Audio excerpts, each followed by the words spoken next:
Iran যুদ্ধের পর থেকেই ইউরোপের সঙ্গে দূরত্ব বাড়ছে যুক্তরাষ্ট্রের। সেই দূরত্ব কতটা এইবার তাই যেন ফুটে উঠল জার্মান চ্যান্সেলর ফ্রিডরিখ মের্জের কথায়। রাখঢাক না রেখে ইরান ইস্যুতে মার্কিন নীতির প্রকাশ্য সমালোচনা করেছেন মের্জ। বলেছেন, ইরানের নেতৃত্ব যুক্তরাষ্ট্রকে অপমান করেছে। ওয়াশিংটনের সঙ্গে আলোচনার ক্ষেত্রে তেহরান কতটা কৌশলী সেটা জানিয়ে মের্জ বলেন, ইরান আসলে আলোচনা না করে সময় পার করাতে বেশি দক্ষ।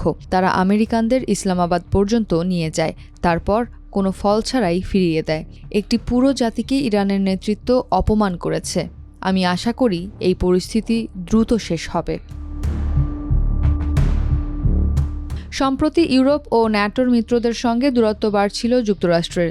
ইউক্রেন ও গ্রিনল্যান্ড ইস্যুসহ নানা বিষয়ে ইউরোপের সঙ্গে দ্বন্দ্বে জড়িয়েছেন ট্রাম্প। ন্যাটো নেতাদের কঠোর সমালোচনা করতেও ছাড়েননি। সবশেষে হরমুজ প্রণালী খুলে দিতে ইউরোপ সাহায্য না করায়ও প্রকাশ্যে ক্ষোভ ঝেড়েছেন তিনি। অথচ এই প্রণালী বন্ধ থাকায় বিশ্ববাজারে বেড়েছে জ্বালানির দাম, যার আঁচ লেগেছে জার্মানিতেও। জানিয়ে মের্জ বলেন, এতে আমাদের অনেক অর্থ খরচ হচ্ছে, করদাতাদের বিপুল অর্থ ব্যয় হচ্ছে এবং দেশের অর্থনৈতিক শক্তিও দুর্বল হচ্ছে। ইরান যুদ্ধের বিরুদ্ধে অবস্থান নিয়ে জার্মান চ্যান্সেলর বলেন, ২৮ ফেব্রুয়ারি যখন যুক্তরাষ্ট্র ও ইসরায়েল ইরানে হামলা শুরু করে, তখন জার্মানি বা ইউরোপীয় দেশগুলোর সঙ্গে কোনো পরামর্শ করা হয়নি। যদি আমি আগে জানতাম এই যুদ্ধ ৫-৬ সপ্তাহ ধরে চলবে এবং পরিস্থিতি আরও খারাপ হবে, তাহলে আমি ট্রাম্পকে আরও জোরালোভাবে আপত্তি জানাতাম।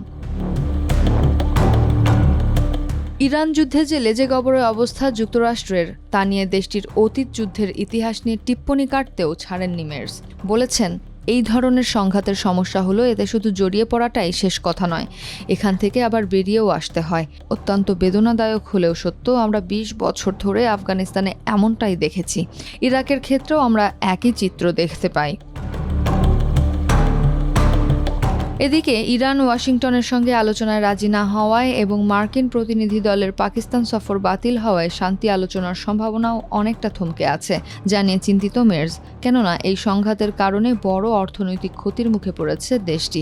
তাই সংকট নিরসনে হরমুজে ফেলা মাইন অপসারণের সহায়তা করতে আগ্রহ প্রকাশ করেছে জার্মানি। জানিয়ে মের্জ বলেন, আমরা ইউরোপীয়দের পক্ষ থেকে জার্মান মাইন অপসারণকারী জাহাজ পাঠানোর প্রস্তাব দিয়েছি, যাতে প্রণালীটি পরিষ্কার করা যায়, তবে তা যুদ্ধ বন্ধ হওয়ার পর।